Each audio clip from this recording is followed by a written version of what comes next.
Hi everyone, welcome to Kotlin London. Today we celebrate 1 year since our first online event. It's been great so far, and we have to start from scratch, learning new skills and new software, but we're really pleased to have done it, and really pleased with the response that has increased your membership from the meetup by 50%, baby, and reach people all over the world. So a really big welcome to all our recent joiners. If you haven't already, please hit subscribe here on YouTube and follow us on Twitter. And if you know someone who might interested in follow our talks, our speakers, and in giving it also a talk, please let us know. Thanks to 47 Degrees for sponsoring the Kotlin London, as usual. Please check the training courses. There's a link in the description. There's a training on functional programming and Android, and the link is in the description. So we also have one new thing going on. So big thanks to JetBrains, other than creating Kotlin itself, of course, if to giving us some product licenses to give away. So today we have 2 licenses we can give away. We're going to do a raffle between everyone who is going to post a comment in the chat. So you can post a question to our speakers using the ask hashtag. They're going to answer after each talk. Or you can share your encouragement, a short feedback, an emoji, right into the chat. For the speaker, it's good to have some feedback and get some engagement and know they are not talking to the void. So stick to the end, to the event, to see if you are one of the winners, of course. So as usual, we got 2 great talks. The first one from Paulien van Alst, and the second from Kevin Galligan. Big thank you for them to join us, sharing their knowledge. So we're ready. We should start with our first speaker, with Paulien van Alst. She's talking about Kotlin in the backend. Paulien, the floor is yours. Thank you. Let me just share my screen and show my slides, of course. So thank you, Kotlin London Meetup, for having me here. I should have been presented in March, but I was sick back then, so sorry for that. But now I'm up and running, and today I will present about the Kotlin ecosystem at the backend side. Kotlin is well known to be a decent, pretty great, if you ask me, programming language for Android, but I'm mainly focusing on the backend side, and I wanted to show you the adventure of Kotlin at the backend side. So first, a small introduction of who I am. I'm Paulien van Alst. You can follow me on Twitter if you want to. Not that active, could have been active a bit more, but I'm sharing mainly on software engineering stuff. I'm a software engineer at OpenValue, located here in the Netherlands, based in Utrecht. And I'm a co-host at the Bar Coding podcast, where we talk about our day-to-day job struggles regarding software engineering. You can find us on Twitter, oddly, on this very confusing Twitter handle. But yeah, if you want to follow us, you're welcome. And I love programming. I could do it all day long, which is convenient, as I'm doing that for work. And I happen to be a Google developer expert in Kotlin as well since a few months. So really happy to share my knowledge here. This is a new talk that I'm giving today, so any feedback would be appreciated, so I can keep on improving it. So what are we going to talk about today? So today, I guess I'm preaching to the choir here, but first of all, a bit approach why you would even build a backend in Kotlin, because where I'm from, I'm coming from the Java side, the JVM side, and there it's more obvious to go for Java. If you're moving from Java to Kotlin at the backend side, you will encounter some challenges coming from the Java world, that won't be that obvious. So quick overview of that. And where should you look into or choose from when you want to develop a backend application in Kotlin? Well, you have to have a look at application frameworks for sure. HTTP libraries, as a lot of our communication is going through HTTP in distributed systems nowadays. Dependency injection, of course. It's not that trivial if you're not going for the industry standard that is Spring. And database libraries, of course, because our world consists of data, so you want to choose a proper database library as well. So why even build a backend in Kotlin? Well, because Kotlin is awesome, of course, but Kotlin has some great advantages focusing on readability and maintainability of the code, which I think is a great advantage to develop services in. Another big plus is the concurrent programming. Coroutines in Kotlin are really getting some traction and are not in the experimental part anymore. They can be seriously used in production. So if you have a use case for that, you should definitely look at Kotlin for your backend application. And this is my personal observation, but I guess if you do it properly, you will end up with lightweight applications using Kotlin, in using lightweight frameworks in the Kotlin ecosystem. So that's pretty charming as well.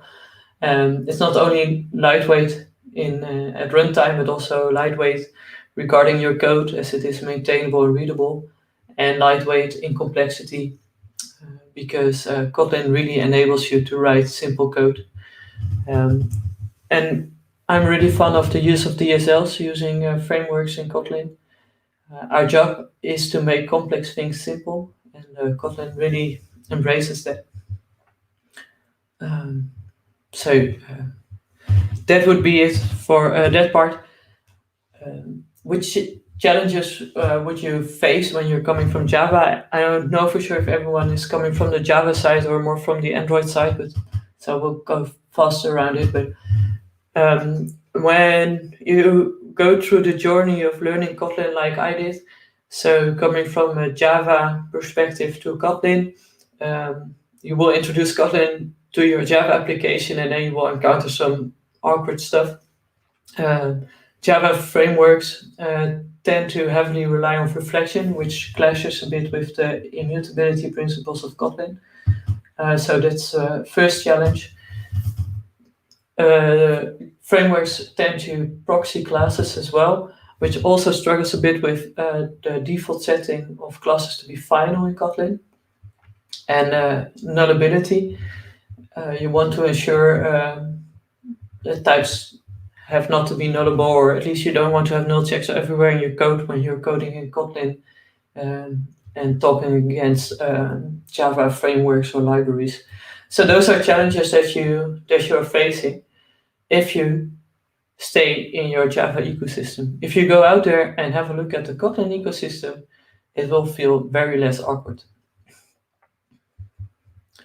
So let's go to the next slide. There we are. So where to choose from? As I said, you want to have a look at dependency injection, because we're losing a lot of dependency injection nowadays in our applications. Database libraries, of course, for the communication of with your databases. HTTP libraries, a lot of communication is going through to HTTP nowadays as well, as we're using a lot of distributed systems at the backend. So it's good to see what the Kotlin community has to offer there. And last but not least is the application framework. So let's go through those main topics step by step. So in dependency injection, you will have you can choose between Dagger, Coin, and Spring. The first one, I will go through it very fast because I'm not that used to work with it, but I think it's a good candidate in the field, so I just want to show it to you as well. Coin is a fully Kotlin dependency injection framework, and well, Spring is the industry standard. So I will keep falling back on that, and Spring works pretty fine with Kotlin. So it's definitely a very good candidate to develop your applications in.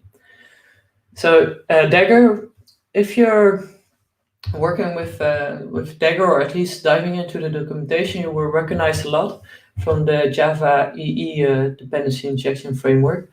Lots of annotations you will recognize, like the inject annotation, and that is what they rely on. So even though it's used in Kotlin applications, it's coming from the Java side. It does code generation during compile time, so it's pretty nice, pretty neat.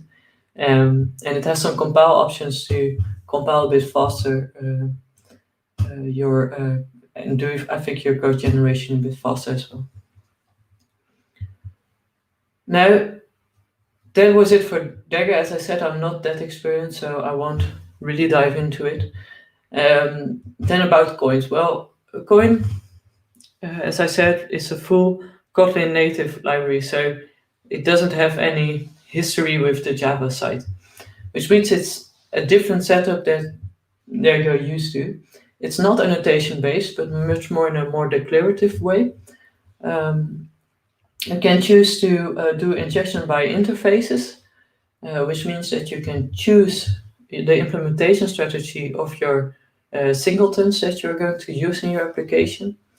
And you will do that by declaring them in modules. You can organize your dependency modules, group them by module, so you can cluster them by topic or domain. So that's pretty cool as well.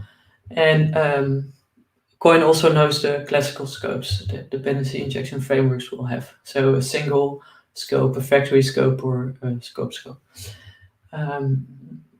So in that regard, they're the same like other dependency injection frameworks. So let's see how it looks like in code, because we are software engineers, so we like the code. If I'm using a recipe service, which is depending on a recipe repository, my class would look like this. With other dependency injection frameworks, I would be tempted to use annotations to clarify my dependency injection. However, with Coin, I will just leave my code, my class declaration like this. I won't touch it. It will stay as clean as this. And then this is a code snippet from a Ktor application. I will then, when configuring my application, declare my beans, my singletons, grouped in a module. So here I have a recipe repository bean of scope single, and then a recipe service, again with the scope single. The get method will then refer to the repository that will be injected there. So this is how I can declare my dependency injection. And then if I want to use those beans, I can inject them like you can see in the third code snippet, where my recipe service is injected using the inject interface in the routing block. So this routing block again is from the Ktor application. The recipe service can then be used as we are used to use any services in classical applications. So this is it. It's as simple as that to use Coin. If I then go to the third option in my eyes is Spring. So of course Spring is an industry standard, as I stated in my abstract, and there's more out there. But Spring is hopping on the Kotlin train, which means it's a very valuable candidate for developing your backend applications in Kotlin. Regarding dependency injection, it is annotation based. Spring beans are by definition not final, which means that each Spring Bean class needs to be declared as open. There are some plugins to do that for you, but that removes the explicitity away. So in my opinion, you should do that by hand. And as Spring is an industry standard, it means that your Spring Beans are easily testable, as the decoupling is going well, and there are a lot of mocking frameworks to do all the stuff. So this is a big advantage as well. How does it look like? Well, Spring is relying heavily on annotations, so you can use annotations like this with the Spring Boot application annotation saying this is the class that will boot my application, and enable R2 DBC repositories annotation will tell you that you will have extra features on the repositories. And then a handler will look like this with a component annotation saying, hey, this is a bean, a Spring Bean, using the open keyword to make it non-final so Spring can do its job. And then a repository, for instance, will have a repository annotation. And in this case, it's an interface because that is how Spring data in this case works. So that was about the dependency injection frameworks. You can either go for the industry standard Spring or the two different frameworks, which is Dagger with annotations as well, and looking a bit more like the Java EE frameworks, or Kotlin, which is not relying on annotations but has a more declarative way to write everything down. HTTP libraries. We're doing a lot of HTTP communication nowadays, so it's good to have a look at this as well. One I discovered a few months ago, it was just pretty awesome in my eyes, is HTTP 4K. It's a lightweight application, full Kotlin as well, which enables you to do requests using just some functions instead of instantiating beans and stuff. The Ktor HTTP client comes along with the Ktor framework and the Spring REST template, which would be used in Spring applications. HTTP 4K actually can also be used in Spring application as it's a lightweight library. So HTTP 4K, it's a lightweight library, really lightweight. It's full Kotlin, so it has been designed in Kotlin for Kotlin applications. And now I'm going to the next slide. I'm sorry, guys.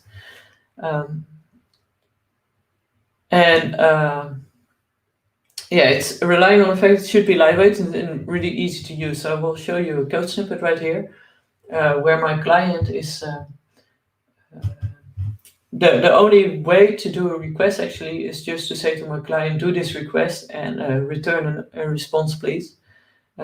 It's as easy as that. And my client, I can just give it away with to my object. That's fine with all the configuration it needs. You can see here that I only need to declare the URL that I want to go through, build up my request, and the response length that you can see there is a way to deserialize my response object. So that was it for HTTP 4K. Ktor, of course, comes along with an HTTP client as well. Let's see. Yeah. So of course that's Ktor. So if you're developing your application using Ktor, you can just use its own client. It's perfectly fine as well, and it's full Kotlin as well. No problem with that. The syntax is different. As you can see here, my client, I can just declare an HTTP client. I didn't configure it here, but you can configure it along you want. And then you can request, do your request as you want, and it will have some convenience methods like checking if a status is successful or not. And then last but not least, again, the Spring HTTP client can also be used in Spring applications. It integrates pretty well with the rest of Springs, and it's pretty solid in deserializations of requests and responses. So this is a pretty strong argument to use it. However, the configuration goes through Spring Bean, where you need to define your REST template at application level, and then you can do the exchange with your third party using the get for entity in this example at least. It's a pretty heavily, and if you're going to a bit more complex calls with headers and stuff, you get a lot of code. In the project I'm currently working on, we chose to use HTTP 4K instead of the Spring HTTP clients because of that. So now let's have a look at the database libraries. Those are pretty important as well, and I think this is a pretty important part of the backend side. Database ORMs are always a challenge because you want to be able to write down queries pretty easily. You want them to be readable, but you also want them to be performant, and in that regard you want to be in control as well. So it's always a struggle in what you want to do as a developer and what you leave to your framework. So options in the Kotlin world are exposed, joke or juke, I never know how to say it, and of course Spring. Some points of attention though, if you're choosing your database library, do it carefully, of course, like you do with everything else, but this one in particular. As, let me see, there it comes. You need to ask yourself if the query language is suitable for you. Is the DSL or the methods or the interface that the framework will offer to you, is that alright for what you want to do, and is it explicit enough? If you're using coroutines, make sure the library is reactive and asynchronous, because otherwise your application will be reactive until the part where it does a query to the database, and that's a waste. So let's have a look at Exposed. It has been developed by JetBrains, and it offers you a pretty awesome DSL, if you ask me at least. So DSL, there it is. And it's supporting databases, dialects, but a lot of them, or already a lot of them, I think. So PostgreSQL, MySQL, Oracle, and lots more. As you can see, it's more SQL based databases, but still. Now let's have a look how it works. You can, this is a code snippet from a Cato application where I'm initializing my database configuration.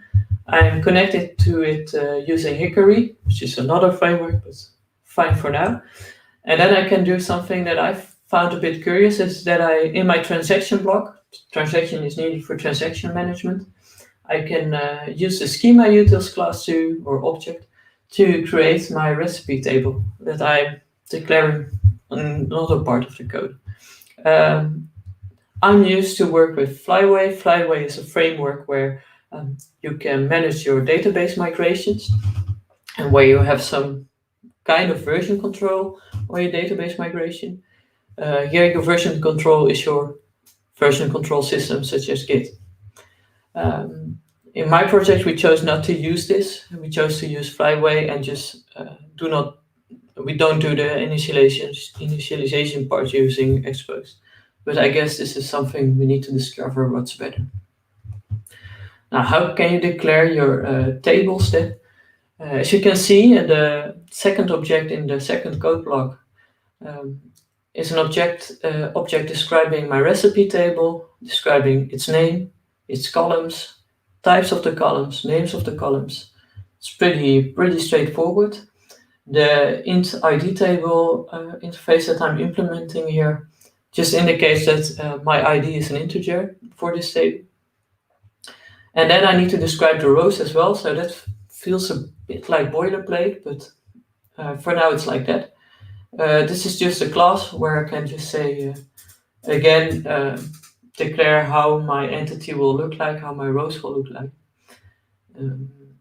And I refer to which element of the row is referring to which column in the table. So how does it look like when I'm doing queries?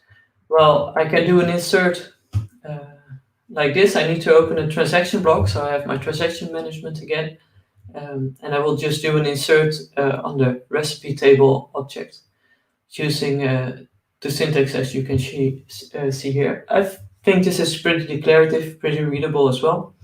And the generated query actually looks pretty straightforward as well. If I want to do a retrieve on the database, I can just say in my transaction block, retrieve all the rows complying to, or find all the rows complying to the statement in the curly brackets. And what I find pretty elegant here is that I can use the egg function to say recipe table egg name equals name, which is pretty readable again. This is all readable, and I leave all the SQL translations to the framework, so I guess it meets some points. So that's pretty cool. And pretty quick about Joke or Juke. I've not been working that much with it, and it has a lot of boilerplate code actually. It's coming from the Java world, but they are also hopping on the Kotlin train, so they have a full Kotlin integration. However, they don't have a DSL yet. Maybe it will come. So it's more of a chain of methods that you will call to build up your query, a bit like the builder pattern. But definitely a candidate, and really awesome to see that they're jumping on the train as well. And last but not least, again, Spring. Spring is as well, it remains an industry standard, and there I can declare a table like this. I can just declare a data class recipe row with the annotation table to say, hey, this class is representing a table in my database. And the only thing which can feel a bit awkward is that the constructor parameters, at least the ID, is a nullable type, which is functionally correct as the ID is nullable until the object is inserted. But still, and the annotation ID justifies it actually. And then in the repository, I have an interface where I can override some functions with the query annotation where I declare my query by hand. And which is really awesome, I think, with Spring Webflux is that they are hopping on the coroutine train. So here my find all query will return a flow of recipe rows. So I've got there an asynchronous line from request till database. So that's the full power of Kotlin. So we've talked about database libraries. You have Coin, Coin was a dependency injection framework. Database libraries, we have Expose from JetBrains, proposing a full DSL, which is fully declarative. We have Joke, which is coming from the Java world and thereby still a bit Java-ish.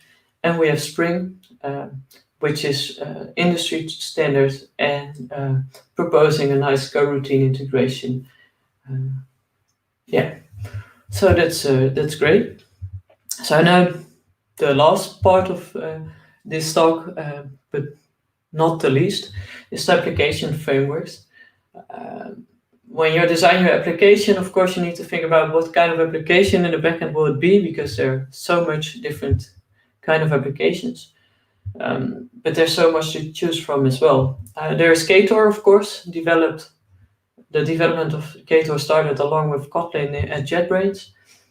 I think at the London meetup there were a lot of talks about it. There is a Micronode, and I put between the brackets Quarkus. I hope I don't harm anyone here, but regarding Kotlin evolution, they are going a bit side by side, and I'm more experienced with Micronode, so I will show examples. An example from Micronode then, but you can assume that Quarkus will also have a good integration with Kotlin. And then GraphQL, a quick slide about that, because that's something I've been doing for the last few weeks. A full GraphQL interface with Kotlin, and it's pretty awesome as well. And of course, Spring, it's everywhere. So, Ktor. Gator is a really lightweight application, fast startup time, full configuration of your applications with the DSL. So no annotations whatsoever. You need to declare everything yourself, which is something you need to wrap your mind around. But I think it's really explicit and therefore really understandable how your application is booted. It can only be used with Kotlin, of course, because it's full Kotlin. And let's see how it looks like. This is a code snippet from a pretty simple application. Nowadays, my applications look a bit different, but still. Your main function, you can declare how you connect to your database. In this example, it's just an in-memory database. Then you can declare a function where you initialize your database. It will look a bit like how I did it with Expose. And here I'm starting up an embedded server, Netty.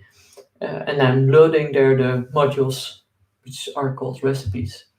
And such a module can be configured like in the second code snippet, where I can declare my repository, for instance, which is just a simple declaration. In this case, I didn't use any dependency injection.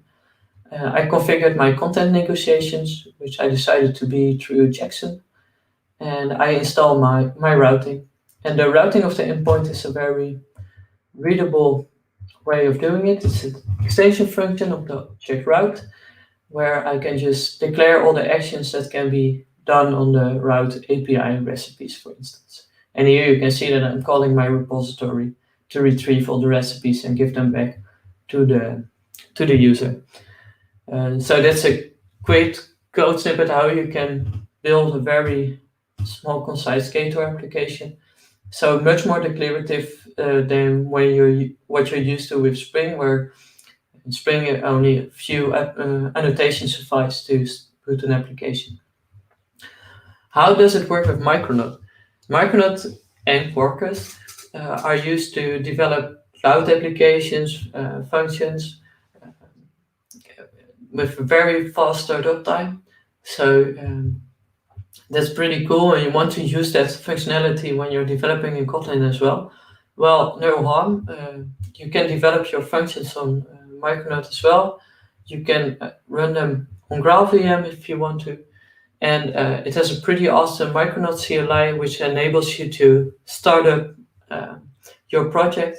And there you will see that it has you can configure your project to be written in Kotlin with your favorite build tool and having some awesome features. And one of those features are Kotlin extension functions that will help you developing your Micronode function. A Micronode function will, when generated by the CLI, will just look like this, which is pretty neat and straightforward. However, the classes that are generated are still a bit Java-ish, being a class with a variable parameter. I would have expected here a data class and then immutable parameters, for instance, not nullable types, but I guess I will be hopping on this train further along. And then, of course, we have Spring, which is, again, the industry standard, but I think it's pretty awesome what Spring Reflex is doing all together with the integration of coroutines. So if you don't want to step out of your comfort zone of Spring, and you want to use coroutines, you can jump on the Kotlin train, use Reflex, and have a full integration of coroutines from endpoint to database. It's an industry standard, so that will help you convince your manager. So that's pretty cool, or your architect. And it's approaching and merging with Kotlin more and more. So more and more features will be enhanced and feel more suitable for Kotlin as well. So I think you saw this code snippet already, but configuring a Spring Boot application will just take one line and one main method. Using some annotations, all the configuration will take place. And the repository, as I already said, for instance, this was another example to see how you can configure stuff, but you saw this code snippet already. Then the last slide, I just put it in there because I've been, the last option, I mean, because I've been working on it for the last few weeks. It was to implement a GraphQL interface with Kotlin.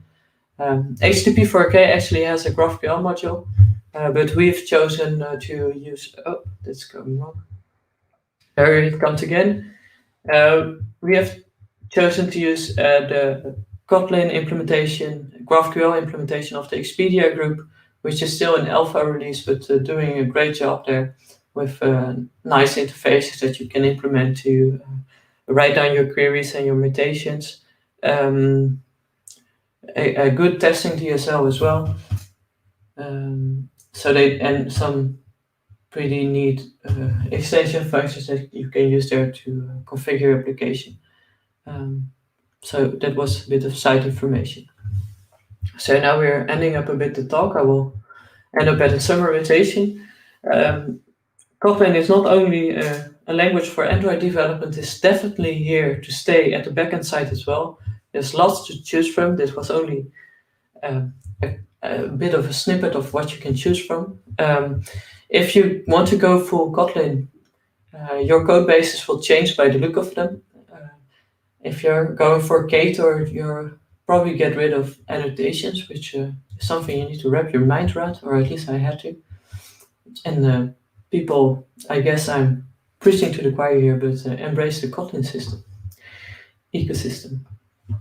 So this will end my talk. Are there any questions? I will come back to the stream. Yeah, so we definitely have some questions. We show it right now. Okay, I didn't see them. Yeah. Yeah. Give me a sec. There you go. Forward thinking would rather advocate for. I don't know if it works for Kotlin multiplatform KMM. Yeah. Sorry, thinking out loud here. But I guess it would work as well. I don't see why it shouldn't work. Yeah. And if Google advocates for using Hilt, let them do that. Yes, it's the proposed from Google, developed by Google, and it just reached this stable version. So probably, people started to use it more, not just on Android, but No, I know it's an industry standard for Hilt for Android as well, but it's always challenging to look out for other frameworks for sure. Nice. Next question. Would be a proper equivalent for Flyway? Oh, that's a difficult question. I've been struggling with that a lot actually when developing a bit on Elasticsearch database, and I'm really sorry that I don't have the answer to this question. That's fine. I'm sorry, guys. But if I find the answer, I will give a talk about it. Nice. Okay, you can post it on Twitter. We can. On Twitter, yes. Yeah, no problem. Or write an article. Yeah, sorry. Next question. Even reluctant to even try Kotlin. Kotlin has been officially supported by Spring for several years now. Yes, I think this is a good question, and that's why I try to give as much talks as possible about Kotlin backend development to take the scary part away. I think a lot of backend developers are not, how do you say it, are still digesting the Scala episode, where the whole backend field went to Scala, and then we discovered it was much too complicated for us human beings, or at least we were doing much complicated things with it. And now nobody wants to move to Kotlin again. And I think people are scared. Well, they shouldn't be, because Kotlin is, for instance, is using the same compile tools where Scala was using SPT. Kotlin is integrating pretty well. Spring is going really good along with the Kotlin train. So backend developers shouldn't be reluctant to even try Kotlin, in my opinion. But I think Scala left out some scars there, and people need to get over it. And sometimes it's also management getting in the way. Yes, I agree. So don't judge people too much on that. Absolutely. Next question. Yeah. And it can be deployed to any of. Interested to know why HTTP for so yeah, it can be deployed on any. I don't really see the question here, but HTTP 4K can be used on all those targets as well. I just wanted to integrate it in on the client side. That's all. But good remark. I will make that a bit clearer in my talk for the next time. Yes, good feedback. Yeah. I think that's it. Just like a few compliments. Oh, thank you.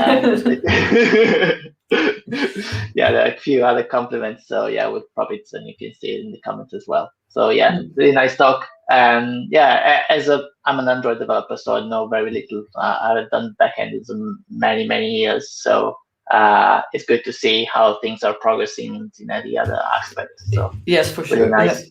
Yeah. Thanks for being with us. Yeah, thank you for having me. Yes. Bye. Thank you. Bye.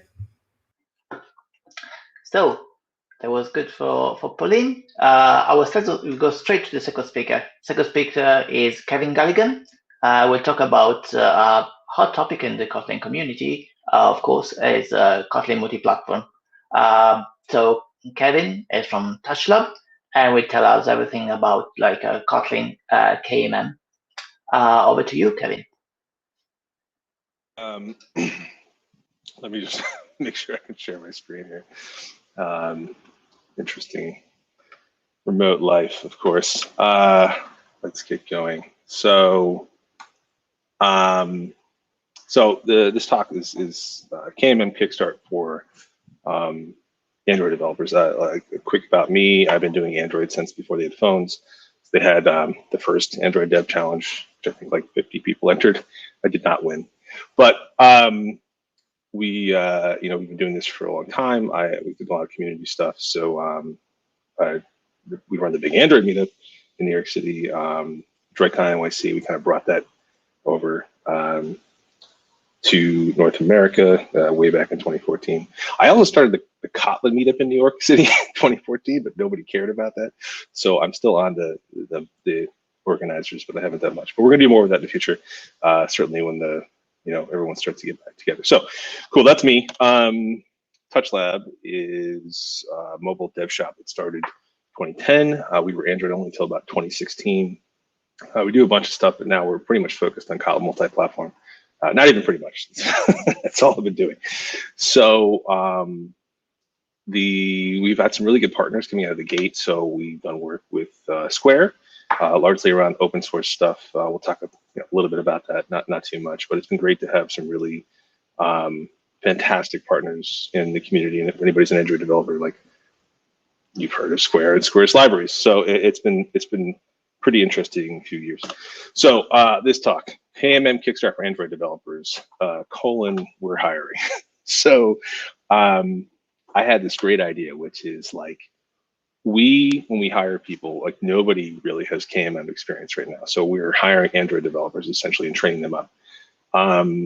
That's kind of what you have to do, right? So there's a lot of iOS stuff. There's obviously KMM stuff, Kotlin native specific things. My big idea was like, let me write the talk that gives the intro, and then I kind of kill two birds with one stone, because it's like gives folks a place to take a quick look.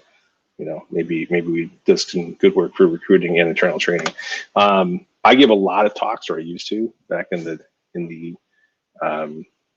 pre-pandemic times, and I failed on two counts. One is committing to a talk when you're already super overextended and busy, and two, pitching a topic that is sprawling and not well defined. So that's okay. Just we're going to plow through this and essentially get through the basics of what you need to get started on KMM. So an overview of the tech, kind of disambiguate what the terms mean, status, future of the tech. We're going to show you CampKit, which is like our getting started app, and then some architecture thoughts, tools, next steps, and we'll just kind of get through everything and see how it goes. I had something else I was going to say, and it completely left my mind. I'm also not the most formal speaker, if you could not tell, but entertaining sometimes. So technology definitions. there is this thing called Kotlin Multiplatform, and this is a Kotlin meetup. So I'm sure you've heard of this term. Very briefly, it is a way to essentially have common Kotlin code that can also be combined with platform-specific Kotlin code and compiled into something that you can use on the specific platform you're on. And there's different flavors of that, right? Why you would use this, say, versus like a C++ or whatever, right? The interop is generally very good. I like to qualify that. That's a very good, generally very good. There are some caveats, but certainly compared to like a C++ and a Rust on the native side or whatever, always has to go down to C and lowest common denominator and then get lifted back up. And then there's other platforms where they treat it like it's a separate process, so cross-process communication. Kotlin spends a lot of time talking directly to the library that you're using, right? So there's this, but this diagram gets complicated rather quickly. So this diagram needs to be updated a little bit. So you need a Java 11 in there and beyond. There's a lot of JS flavors and native. There's more. There's several more, and WebAssembly is now becoming its own compiler. So KMP is a complicated thing. So along came KMM. It is intended to simplify the situation to explain things, right? But people kind of, I want to make sure you understand. It is not really anything different. It is mostly a branding designation. So it's all still KMP, and there's definitely a dedicated website and docs to help you get started, because obviously for KMP, the killer app is native mobile. At least that is the presumption, right? So we want to make sure that people are laser focused on understanding it. And there's an Android Studio plugin built just for mobile-ish, and that is essentially what KMM is. So why briefly this technology, perhaps versus something else? And again, Kotlin meetup, so I probably don't need to sell to everyone here, but certainly when talking to Android folks, and certainly I've spoken in front of some iOS groups before, and there is a sales process for sure. So I've been, since about 2015, essentially making Android code work on iOS, including like with J2 ObjectiveC before KMP. And I had Room working on iPhone, and nobody cared, but that's a whole different discussion. I've had a lot of time to think about what separates this technology, and J2 ObjectiveC and Kotlin Multiplatform have very similar characteristics, right? And this is as condensed as I can make it. Optional. It's natively integrated, open source code sharing platform based on popular and modern language Kotlin that facilitates non-UI logic availability on many platforms. A lot of words. I'm not going to go through all of them because this is not really that talk. The last thing I have to edit this slide at some point to also make sure that I add JetBrains, because when people, it's a critical component to have a well-funded and extremely competent organization behind the technology you're using, right? Like when people say, why not Swift for Android? I'll tell you, because Apple doesn't give a crap about your Android situation, and there's no well-funded org that really has the wherewithal to make the tooling and everything that's necessary, even beyond the technical problems like humongous binary size, etc. So shared native code, not cross-platform. I don't say cross-platform very much because it's kind of a ruined term. I look at it like we are sharing native code across platforms where it's best used, right? And Android is Kotlin, right? It is the preferred language for Kotlin. So half of this isn't even really a cross-platform solution. And one of the arguments that people have when they're pitching it is, if we do a new feature, let's try KMP, because worst case scenario, you just have the Android side and there's no problems, right? iOS is Objective-C, not everyone's favorite thing. I understand that, but so that's all part of the selling, which is again kind of a different topic, but something to think about. Not necessarily UI.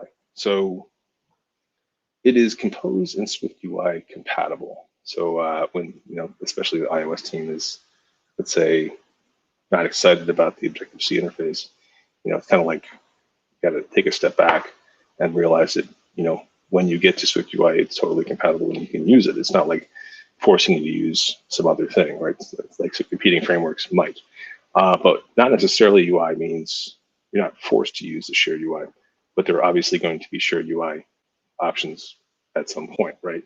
I think just yesterday, this tweet came out about Jetpack Compose for the web technology preview. Maybe it's going to take a little while, but it's also multi-platform, right? And that's going to be very interesting. Haven't played with it yet, but exciting. And frankly, there's a few PRs, and I did get to play with this, which is essentially not Compose UI. We have to separate those things in our minds, but using the Compose runtime on Kotlin native sample project. This absolutely works. Can't tell you what it's for.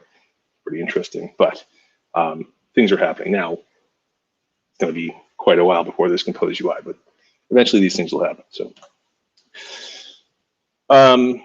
low risk, and we as a company are kind of working with larger orgs who are trying to integrate the technology. And one of the reasons that this is more appealing is that it allows you to share in a low risk way where it's best used and not make big decisions, because big decisions kind of get you in trouble. So that is kind of one of the big things. And I think it's, as individual developers, we don't really have that sense until you start getting into talking about retraining teams and rewriting apps and doing big decisions. Big decisions are bad. So this talk is to some degree a cannibalization of multiple talks that I gave over the last 2 years. And I got a quick trip down memory lane because I was giving a talk about KMP at the beginning of last year, and it's all coming together, right? We released CampKit in early 2020 and noticed that the right side of this diagram is February 23, which I don't think I need to explain to anybody what happened in the ensuing weeks. But, you know, a lot of things happened in the past year, but it actually was for KMP and KMM, as it became to be known, quite a big year. These are all just case studies around JetBrains sites. I mean, we're in there, but, you know, Netflix is in there, and obviously Cash App, Philips, and like a lot of folks are putting this into production, and we're currently working on stuff that I can't talk about. Like, once again, I'm asking you to, well, recruiting, looking for people to come join the team, because we are scaling up and the technology certainly is starting to take up. So I would say 2021 is going to be KMM's continuing year. 2020 was actually kind of big. So go check that out. I have no idea what Careers 1 or 2 lead to, but Careers 3 is apparently the website that you should go to on the TouchLab site. We are remote now. We were remote before the pandemic, and we will be post-pandemic. So that's that. Enough about jobs. KMM status, and it is complicated, and this is part of when we're pitching the tech to various orgs. We have to kind of explain. Someone recently was like, "Hey, KMM it's alpha." Like, well, it's not that simple. So obviously, Kotlin JVM is stable. The Kotlin native runtime, the Gradle plugin, the interop layer, CocoaPods, which is mostly what we use, at least in smaller distributions, that's all beta. And JetBrains is a conservative organization, so anything that's beta is obviously pretty darn stable. It's beta because they might change some details going forward. But again, lots of people are using production. Like, we wouldn't be doing what we're doing if they were not. Multi-platform IDE support is alpha. That is less about KMM and 2 native targets than it is about, like, when we build libraries. We do a lot of open source stuff. You're building libraries that go to multiple flavors of JS, Windows, like multiple tiers of native source sets and all kinds of stuff. So that is still a little in flux, and there are some bugs being worked through with that, but usually once you get set up, you're fine. There is a KMM plugin for Android Studio. It's considered experimental. I would agree. I'm going to briefly talk about that, even though I love our friends at JetBrains, but that does, experimental is appropriate. So there's also this big thing. So Kotlin native has an interesting memory model and concurrency model. And if you've ever tried any Kotlin native, you've probably run into this. You've also very likely seen me give a different talk about this stuff. I spent the last couple of years trying to explain it to people. Well, they're changing it. And that's a good thing, I think, ultimately, although we haven't seen the preview yet.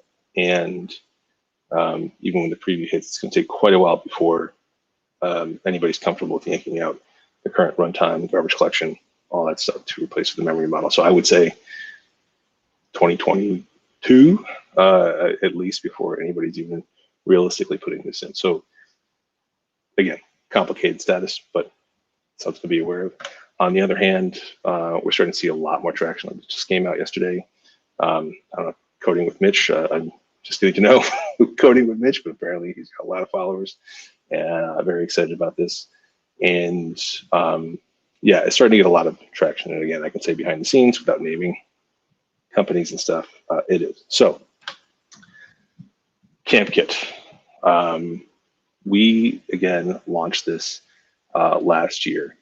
And I'll explain briefly why we're going to use CampKit as the quick, showpiece. Besides just the fact that we make it, which is sometimes basically the reason what happens. So last year with JetBrains, we kind of did a launch of this thing, and it all came from the fact that in late 2019 and early 2020, if you Googled KMP getting started, you would get forget it. Like, I talked to multiple people that found old blog posts, things that were super outdated, things that were inaccurate, and essentially, what would have been a 1 week, hack week experiment turned into, like, it wasn't compiling until like Wednesday or Thursday, right? So things didn't go well, and we released it in that time to try to give it an easy way to start. But now it's May 21. So I'm going to talk a bit about how that situation's improved. So there is, obviously, KMM has been launched as a term, and also as a website and a focus of docs and all this kind of stuff, which has made the situation a lot easier to digest and get started for sure. So I would say, obviously, go check that out. We'll talk about next steps a little later. There is a samples section, and CampKit is in there, but it is kind of a further down the fold. I would say that some of the samples still kind of don't avoid the pitfalls, because they get into explaining the things a little too early. And the reason that we still aren't, I don't want to go there, is like, we've had experience with the first 5 minutes of new tech, right? And this is, again, why we made CampKit the way it is. So if you go look at, the first Flutter app, as long as you kind of understand mobile development, like, you'll be up and running in 5 minutes for sure, unless you have something wrong with your, Dart. But and the same thing with React Native. I kind of had like a crash course on this last year, and you go to the website, and as long as you don't have some weird like node set up local on your machine, you'll be up and running in no time. And quite literally, at this time, last year, if you did that for KMP, the first article would be about the details of setting up the Gradle plugin, which is like 3 hours later, maybe it's compiling. It's crazy. So we wanted that for CampKit, and it is that. We're going to do a little live coding, which, again, never recommend, but we're going to do it. So, and before we get to there, I do want to say the ecosystem has changed. There are alternatives we really like. First, I want to give a shout out to John O'Reilly, who's got in early and had great success in putting out really good sample apps, right? This one's called People in Space, and it shows you who's currently in space. There's some feed, right? And it has everything, which is good and bad. There is Compose Desktop. There's Compose Android app. There is something with Mac OS. There's actually a sample with the web, but now there's going to be WebCompose. It's a bit much to get started. I would say go back and check this out once you've got some things working and you believe the tech is actually functional, right? And then the other one, a specific call out, is JetBrains official. This is KMM production sample, which just came out recently. And I'm kind of excited about this because I think they're going to be heavily supporting this as a good way to get started. But I have some nitpicks of my decade of mobile dev, and maybe it's just that it's the libraries that I like, but there's no database support. I don't think they go into much concurrency at all, and I think that these are just things you need to do. And on the flip side, it's using Compose and Swift UI, which is fine down the road, but like Compose still, to really get latest Compose, you're kind of like, you want to be in Studio Canary. You kind of have a bleeding edge version of Gradle. We actually just tried experimenting with the production app, and I was like, let's give it a bit of time. Great library, of course, but my advice would be, if you're going to try out KMP, KMM, do that. If you're going to try out Compose, do that. Putting them together increases the likelihood that you will not have a successful start. So anyway, going to actually do the quick start sample, which is live code, which I may regret, and I always kind of tell people never to do. And even today, I went to open up Android Studio, and it was like they're updating to 4.2, and I was very tempted to click that, but I absolutely did not. So let us see how this goes. Get rid of that. So here's CampKit. You get the thing. As long as you have Android Studio, I'd say 4.1.3 installed, and of course Xcode installed, then it should be as easy as going and opening the project. I would say make sure you open it, because it's going to fill in that local properties thing if you don't have that filled in, of course. Let's see. So eventually that'll get in there while that's figuring things out. We're going to do, just kind of open up the folder. Okay, and yeah, so we get local properties that's set up correctly. Then you open up iOS. If you're new to iOS development, make sure you pick the workspace. This is all in the CampKit docs. So one thing about live coding is when you're also streaming, sometimes your computer does not respond as fast as you would be used to. So we're gonna have to see how this goes. I also select a different emulator or simulator, because iPhone Touch kind of isn't great. So anyway, while that's building, I'm actually going to step ahead a bit and show you something interesting that I will talk about later, but maybe we'll just get out of the way now. We publish a Kotlin Xcode plugin, which essentially does two things. It'll styles the code with colors for hosted keywords and stuff, and also lets you debug Kotlin directly from Xcode. So the app is really simple. It just gets the list of dog breeds, and it shows the list of dog breeds, and then it lets you favorite list of dog breeds, which is, you know, not super complicated. But the point is actually to show you like one slice of a basic feature, so you can see how this all works together and change it. And this is all actually running Flow. It's actually using Stateflow now. We kind of just made some recent changes. SQL Delight, Ktor, all that kind of stuff. And then in here, you know, you just put a breakpoint here, and then when you select the thing, it's going into the database and doing some stuff. So that's that, I guess, success in my live coding demo. Back to slides. Okay, so that's it. It's odd to give a talk without a crowd. So, you know, I would try to induce a little clapping that I think was a sufficiently under 5-minute sample. So anyway,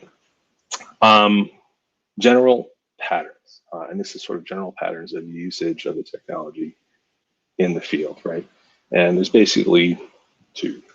There is specific modules. So this tends to be for existing apps, maybe larger teams, where you don't want to do a lot of re-architecting, but you maybe want to take one specific thing, share that code across the apps, right?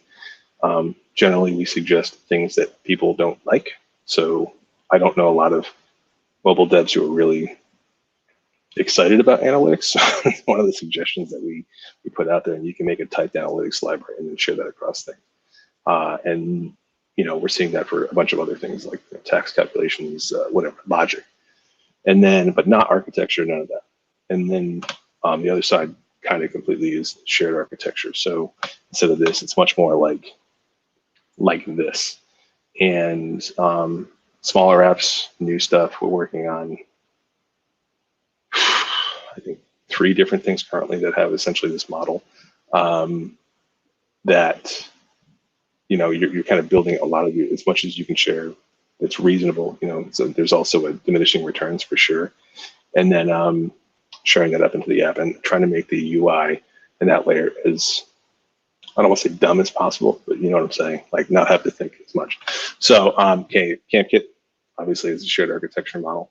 The details of this is evolving in our team currently, and actually, like even today, we have discussions. There's some really great libraries I don't talk about in here, but May Kotlin and Decompose, both by the same developer, which is pretty amazing. And then some other stuff that we're seeing out there and things that we're building. That essentially the layer from the shared stuff into you know, the Android side or the iOS side is kind of, I think, going to be an ongoing negotiation for all teams as this time goes on, right? And my confession is I'm like not really a UI layer kind of dev for the most part. Like TouchLab was Android only for 6 years, and even then, I really was mostly what I would call a backend developer. So databases, threading, things like that. I'm actually a daily iPhone user now. Apologies or whatever, just you know, occupational hazard. But yeah, like what do you call it? ORM Lite, my long database history. Like I actually ported that to Android. Like that's, you know, it's been like what I've been doing forever. So my thinking in this layer is kind of new and evolving. So, you know, but hey, it's fun times. We get to do weird stuff. So if we simplify this diagram, essentially what you've got is your app stuff. And on the iOS side, you're going to build this framework and expose this stuff. And the Android side, you know, should be pretty straightforward. And we kind of started our first couple of apps doing a thing where, by the way, if you don't know well, not that you would know, the little cycle thing in my diagram is a flow, and the little arrow with the line in it is a suspending function to signify something that is not just a straight function call, right? And we were passing in lambdas that would do callbacks on the platforms, and that has a certain symmetry to it. But it's a terrible way to do it because the Android lifecycle, you know, has all of this lifecycle management for coroutines built into it. So the easy choice for Android is like, hey, you know, view model, lifecycle, coroutines management, just talk directly to a shared, you know, coroutines exposed interface from the shared code, and you know, using live data. And now again, we're moving on to Stateflow or whatever, and this side's pretty well handled, right? But the iOS side is kind of a bigger debate. So what we're currently doing is essentially making a native Kotlin border. I don't want to say view model, but it's kind of what it's been called. Ben on our team is like upset. He really wanted to rename the things in CampKit before I get his talk. We ran out of time. So on the iOS side, you pass in into this framework, you pass in a lambda from Swift, and that gets callbacks from flows or from suspending functions because there's no coroutines on the iOS side. And you have to be careful, weak self, make sure you don't go to memory leak. But that's kind of what we're doing now. It's somewhat manual, and you have to be careful with the lifecycle. There are compiler-created interfaces. So the Kotlin native compiler does now generate iOS functions in Objective-C for the suspending functions. And a lot of people were really excited about this. I just didn't get it. Like, it seems unnatural to me, mostly because Kotlin X coroutines is not part of the default runtime. It's a library. So the compiler generating something that would require that, it doesn't really, it's kind of weird. And in fact, they don't. So the problem is there's no way that you can control the lifecycle. You can call into a suspending function and pass it a callback, but if you leave that screen and want to shut it down, it's like you're kind of out of luck. And I don't think that there's going to be. I think that this is going to be, this hole is going to be occupied with some community library that's being built with either compiler plugins or KSP or whatever, right? But we'll see, maybe a difference it's going to do. There are community libraries.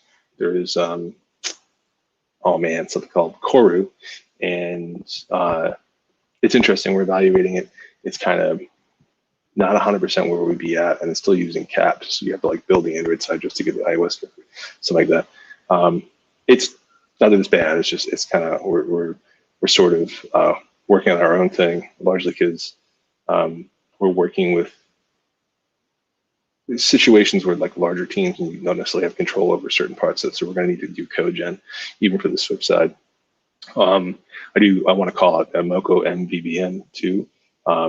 They're great community contributors, kind of a competitor. So I'm not exactly putting their logo up, but no, they're great. Theirs is a little bit, I think, opinionated for us too, because you have to like name the shared library a certain thing, and you know, it's kind of, it's like not where we're at, because we're working in situations where we, again, don't necessarily have control over that, but also something to check out. But the point is, this part of the layer is evolving, and you know, look at what CampKit's doing. Just bear in mind, there's a lot of activity there, and if anybody wants to get involved in library community and stuff like that, it's an interesting space. Again, we're working on something. We're keeping an eye on KSP's progress in the multi-platform land. I think 1.5.2 Kotlin has at least the compiler plumbing to allow KSP. Not that that's gonna launch here. I was gonna talk about what we're working on more, but I actually had this slide in there, and I'm like, if I have to have that slide in there, I'm gonna cut this out because it's completely bananas. So we're not gonna talk about that yet. It's not even released, so it doesn't matter. So for now, we just kind of hand roll that native, you know, border interface, but it's not super complicated, and you can see that. So enough about that. Libraries. Going back a few years, it was actually pretty easy to talk about the entire library space for KMP. That has grown significantly. So I will just briefly talk about the libraries that are in CampKit. There is SQLite from Cache App. We actually produced the native driver for that, or at least now that there's other people actually contributing recently with really good performance improvements. So it's a pretty interesting time. KTOR, which came up earlier, it is multi-platform enabled, so it's an interesting situation.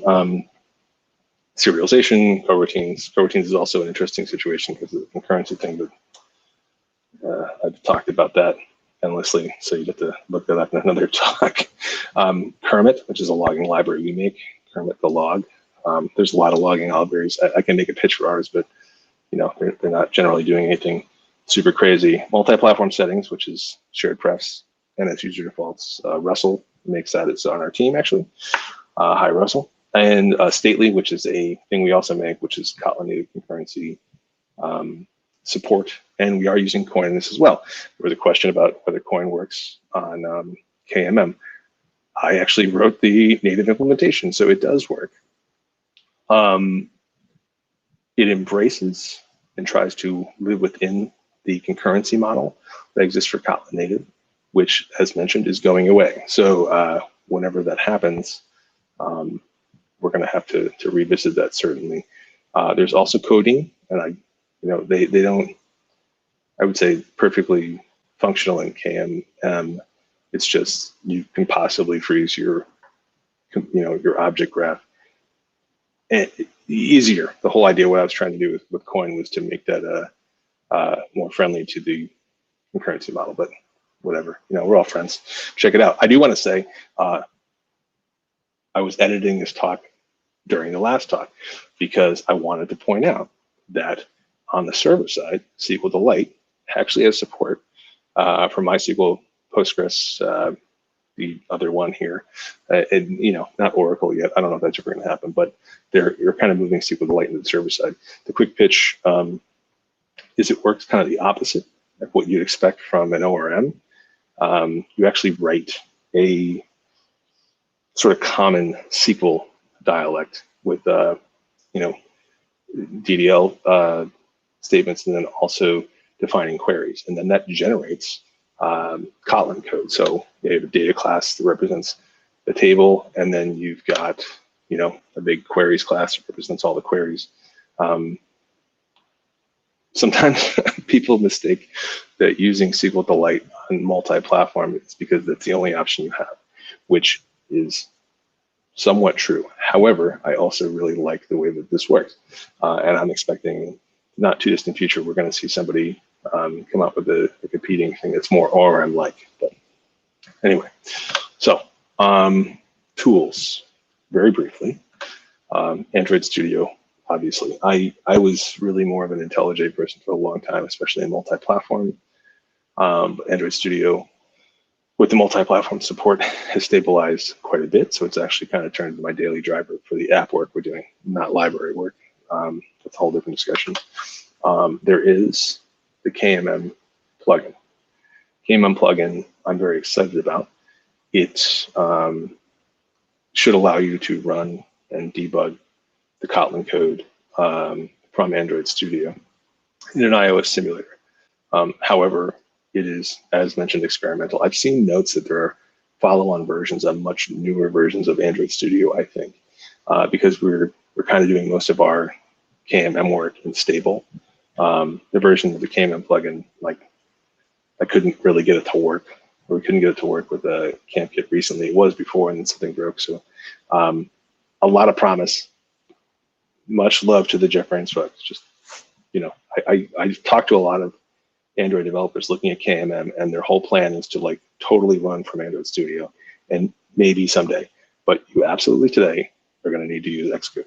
And if you're doing KMM, you're going to need to have Xcode installed anyway because it uses the build tools. So don't try to avoid Xcode, please, especially if you're doing UIs and stuff. You know, it's just not going to work.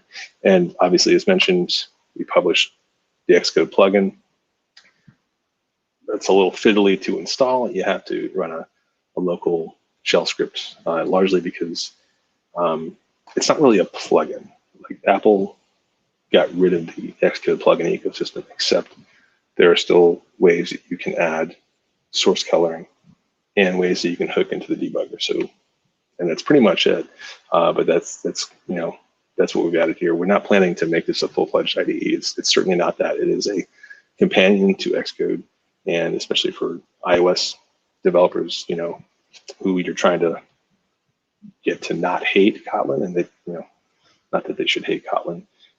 It's kind of a good way to get them started in a sort of read mostly scenario. Like, you don't have to learn a bunch of Kotlin. You can say in the tool you're in, consume the shared code, even debug it, and you kind of slowly work your way from there. And if you're an Android developer, like, it's just a lot easier to alt tab over there and, you know, get in there. So that's it for the tools. I don't know. It's kind of a small tool ecosystem. So a couple of things, AKA, I wasn't sure where to put this in the talk. So the Kotlin native concurrency, which I touched on earlier. Again, I've been talking about this the last few years. I'm mostly trying to explain it so that people wouldn't avoid the tech.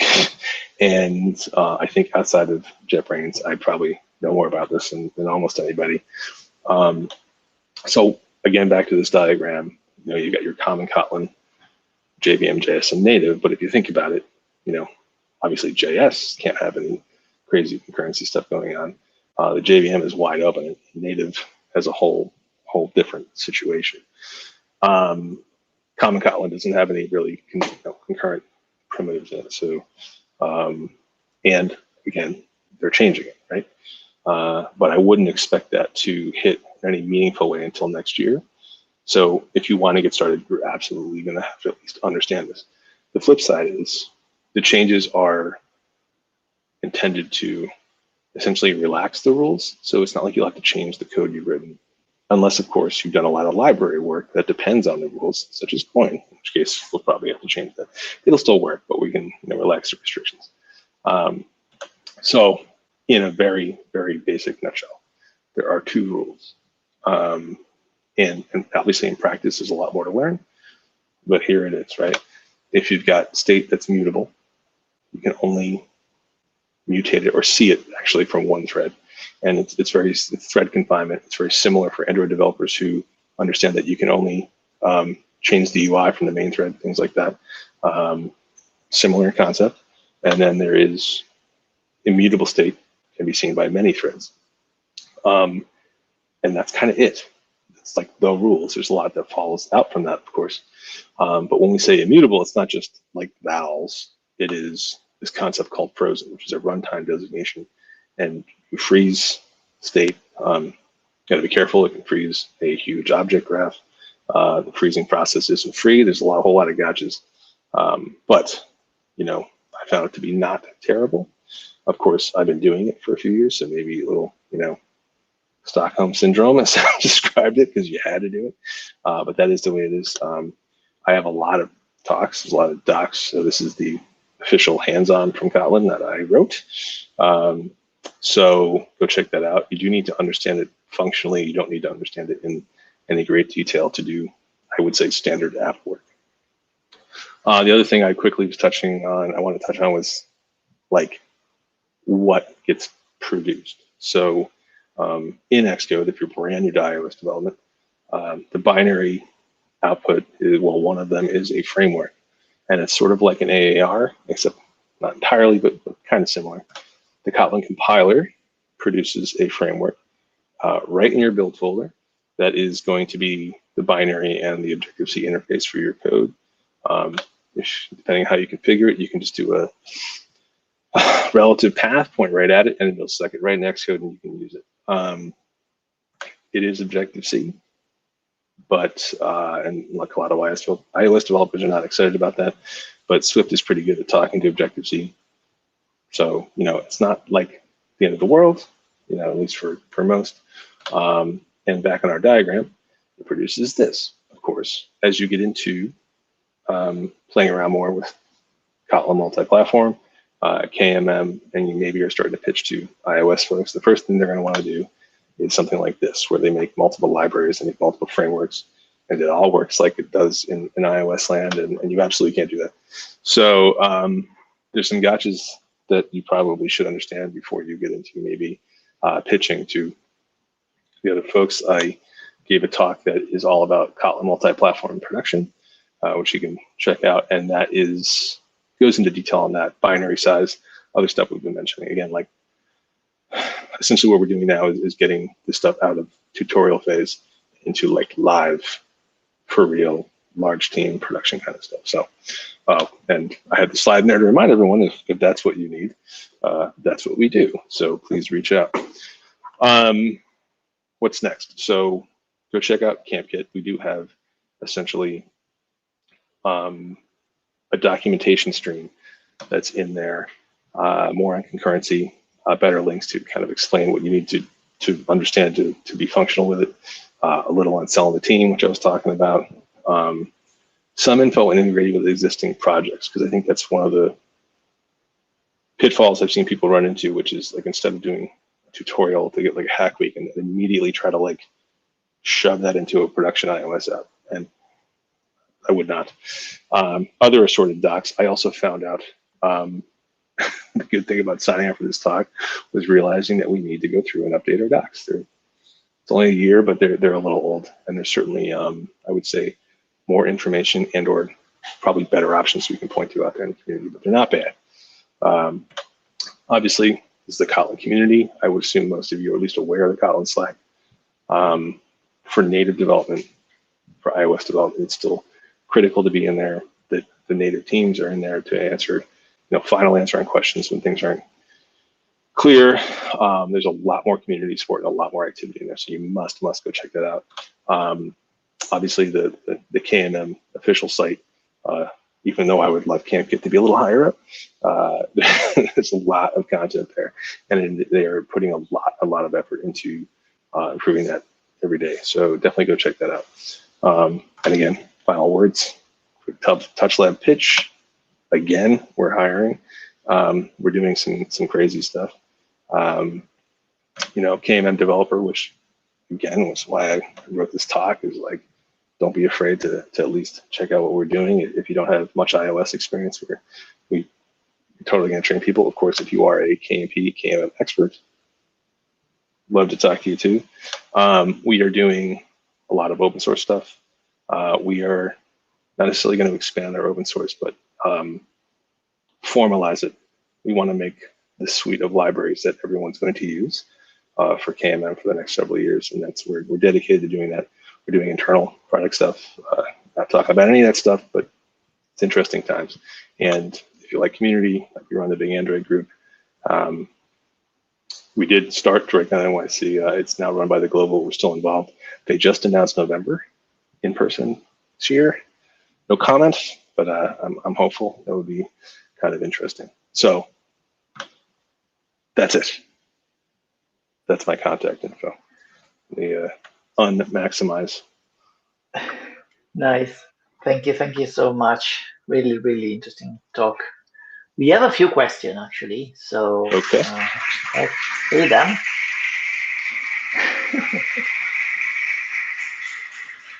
Thanks for the clap track. I feel really, I feel like a real talk. There you go. This is the first one is from our own Pablo.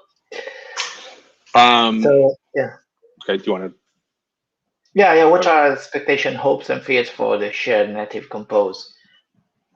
I've run the Compose runtime on an iPhone, so not that we're going to get Compose UI anytime soon, but it is on people's minds. My fears are that it's going to take a while, or it's not going to be anybody's major focus. So maybe it's community, but like not as like it's hard to do open source on a volunteer basis, right? And I think anyone who's been open source for a long time understands that. So if it's a community effort, I don't know, that's going to be tough, right? But I don't think it's going to be in the long term. I see it as like for some parts of your UI, maybe this box of thing that's a table that's pointing at some shared thing. You can drop in a shared Compose thing, and the rest of your UI is just native or whatever you're gonna do. So I don't know though. I mean, timeline.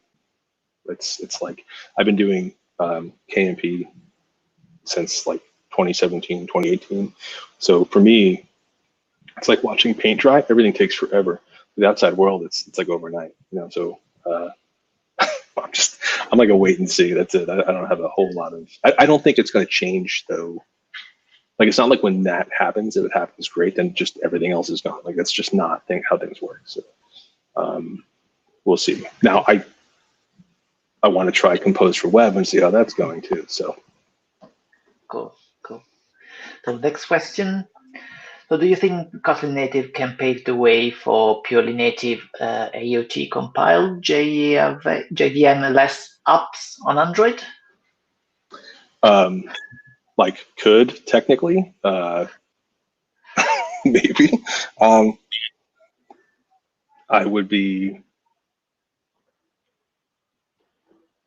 I'd be pretty amazed if that was on anybody's radar for any near term.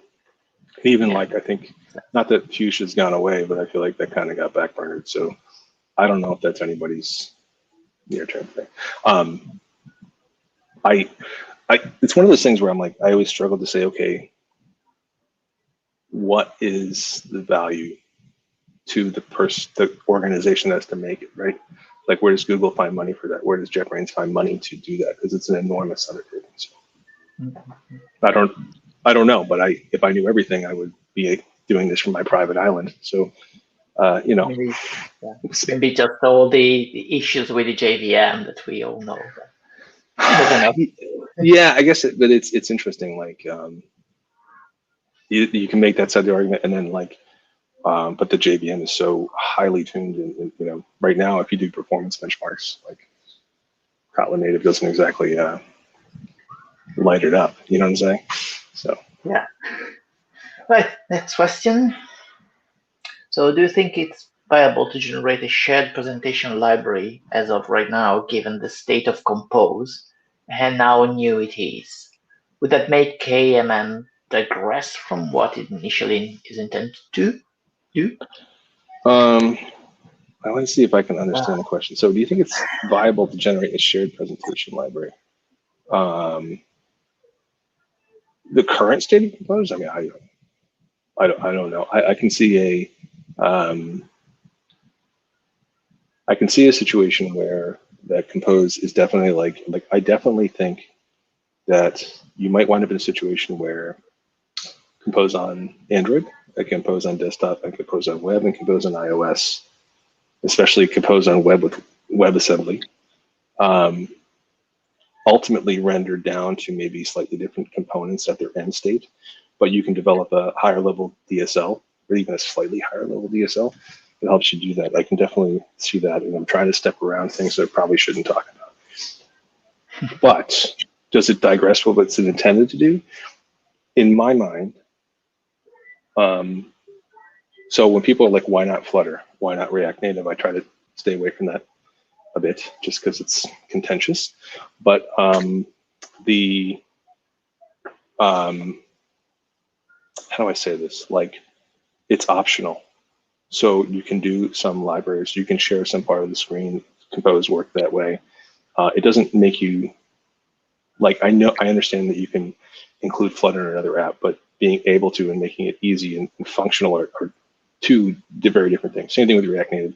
A lot of cross-platform, quote unquote, things really don't like to interrupt.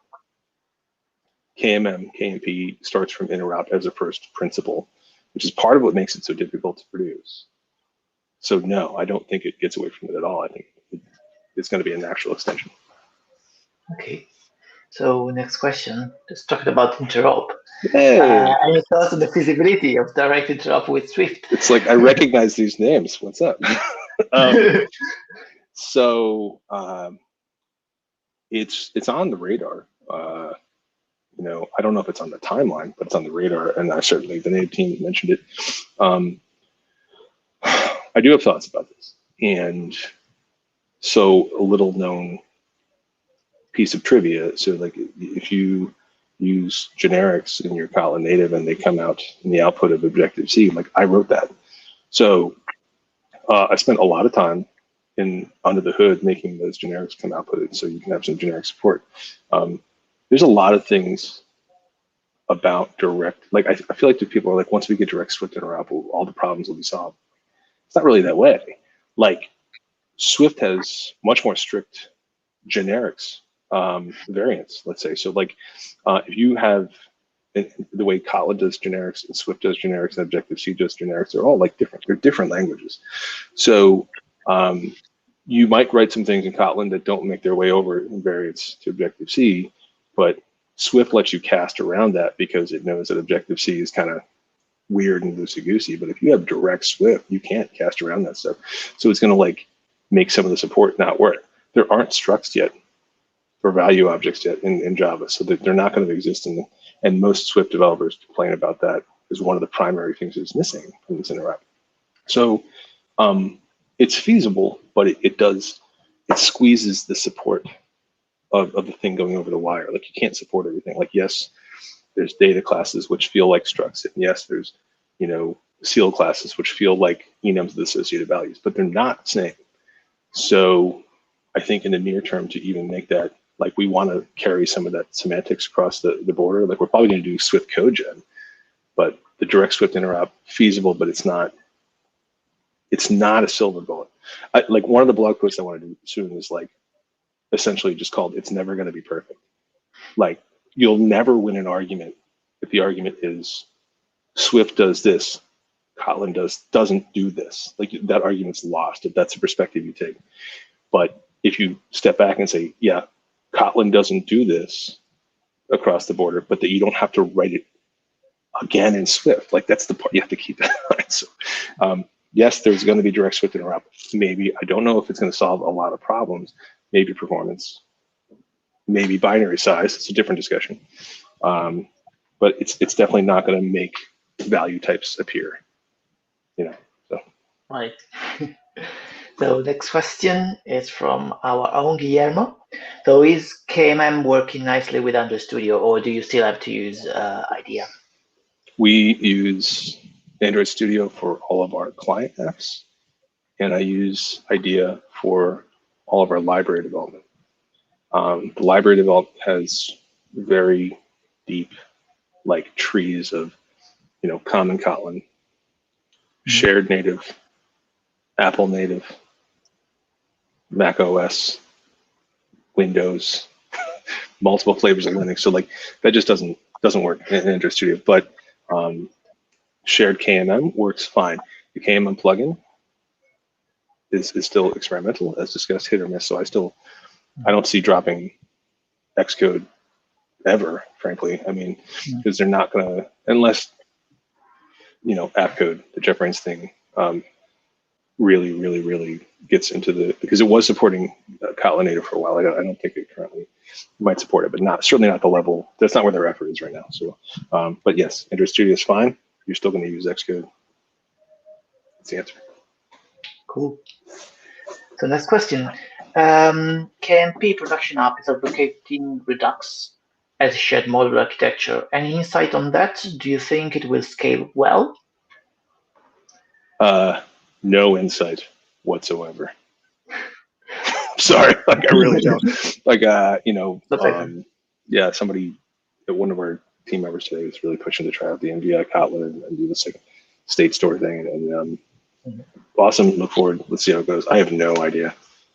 Okay. Next question. Thoughts on shared view model code with libraries like Mocha? We're experimenting that. So like, essentially, it's not so much that we're getting rid of the view model as we're using live data on the Android side. Going back like a year or two, I wrote a native live data thing, which I'm embarrassed about, and I got rid of. But on the iOS side, we were doing something much more manual, and now we're kind of pushing like UI-focused data transformations into shared code.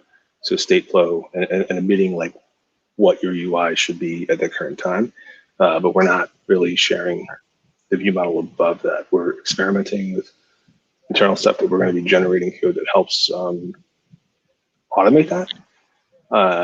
And I know Mocha VM has some stuff in that realm, and I've like looked at it, but like, again, part of it is, you know, there's live data and there's all this stuff that we're probably not going to use, and you have to name. It's not a problem that's specific to them. Like if you name your library a certain thing on the iOS side, it might be prepended with that.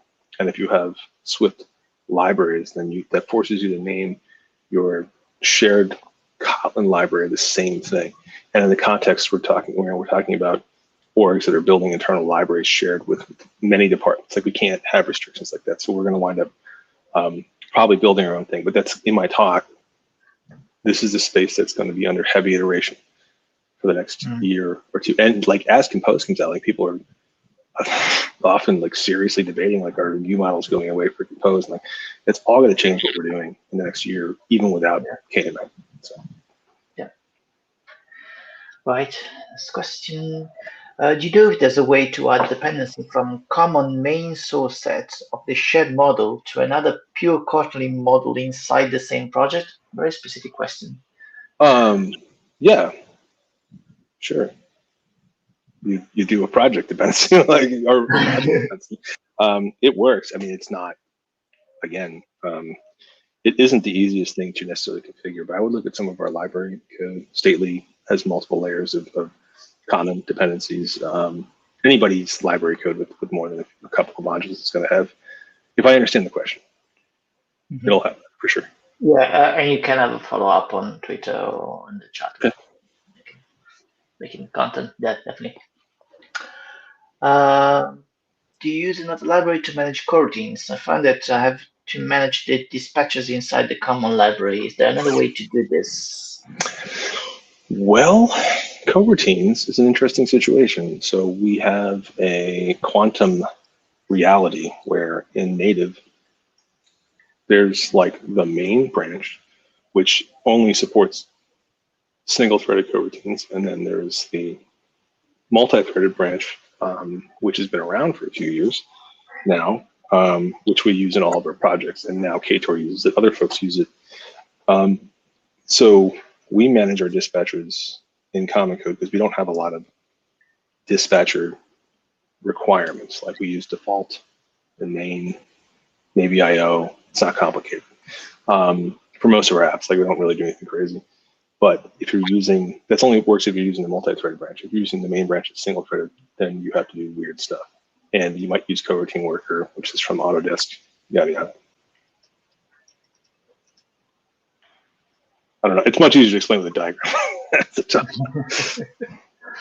I think that's it for questions. We have like a lot of compliments. You are some talks.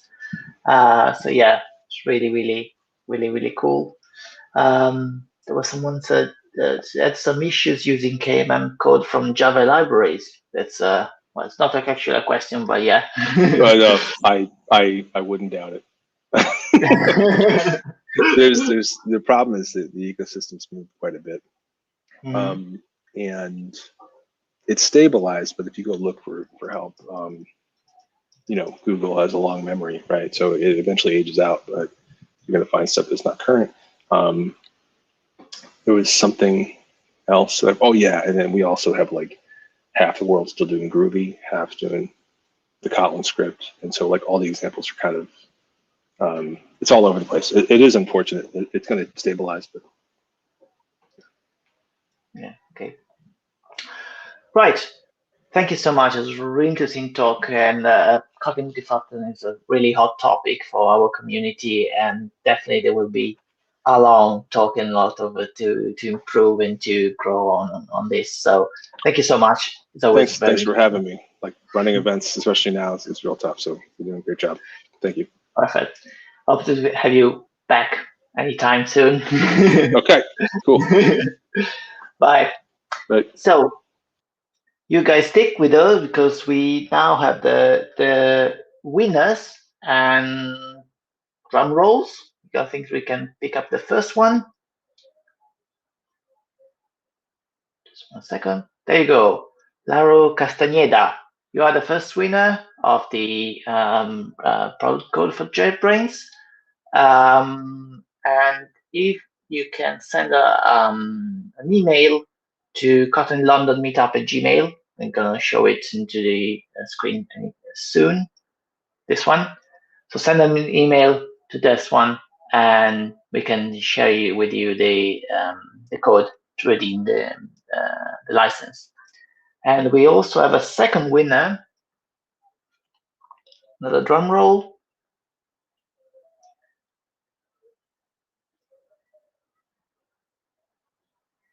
There you go. H. Stefanov. Again, you can send an email to Kotlin London meetup at Gmail, and we share with you the product code, and you can redeem your license. And that's it. So that's it for this episode of Kotlin London. We'll be back on the 2nd of June with other speakers, very interesting talks. Thanks again to Paulien and Kevin for the time, for sharing the knowledge. Thanks to you for tuning in. I hope you enjoy the talks. And remember, you can watch all our talks here on YouTube. There are videos on Android, multi-platform, Backend with Micronode, with Backend with Kato, just to name a few. So it's 1 year event. We're just building a huge number of talks, great talks. So that's it from Guillermo, Pablo, Amar, and myself. Stay safe and see you next time. Bye.